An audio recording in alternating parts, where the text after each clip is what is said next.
السلام علیکم ورحمۃ اللہ وبرکاتہ۔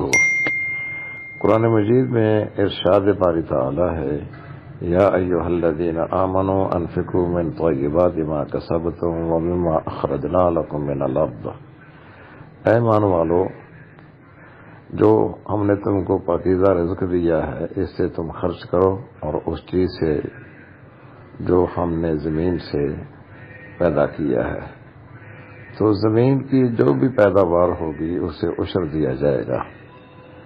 اور اسی طرح قرآن مجید میں ہے، وَآتُوا حَقَّهُ یوم حصادہ۔ جس دن تم نے فصل کو کاٹنا ہے اس دن اس کا حق ادا کرو۔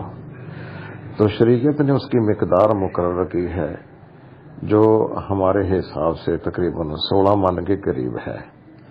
جو پیداوار بھی 16 من یا اس سے زیادہ ہو، اس سے 20واں حصہ عشر کا ادا کیا جائے، خواہ وہ چاول کی شکل میں ہو یا آلو کی شکل میں ہو یا کپاس کی شکل میں ہو، جس شکل میں بھی وہ ہو اس سے ہم نے اس کا عشر ادا کرنا ہے۔ چونکہ اس پر اخراجات آتے ہیں، اس لیے ہم نصف العشر 20واں حصہ دیتے ہیں۔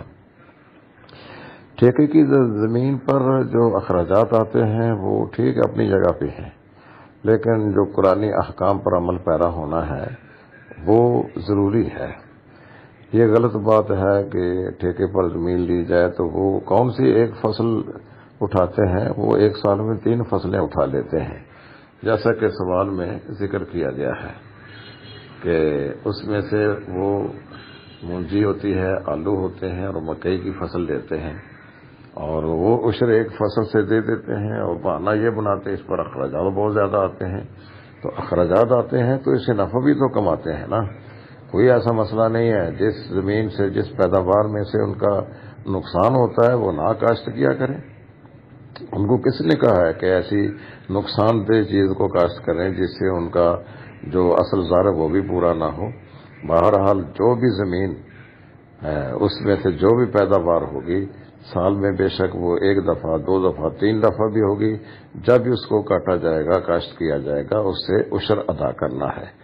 اور اس اخراجات کی بنیاد پر تو شریعت نے اس کا نصف العشر رکھا ہے، 20واں حصہ دینا ہے۔ تو اس لیے یہ بہانہ کرنا کہ یہ اس پر اخراجات بہت زیادہ آتے ہیں، اخراجات اگر آتے ہیں تو ہم پیداوار بھی تو ہم اٹھاتے ہیں۔ السلام علیکم ورحمۃ اللہ وبرکاتہ۔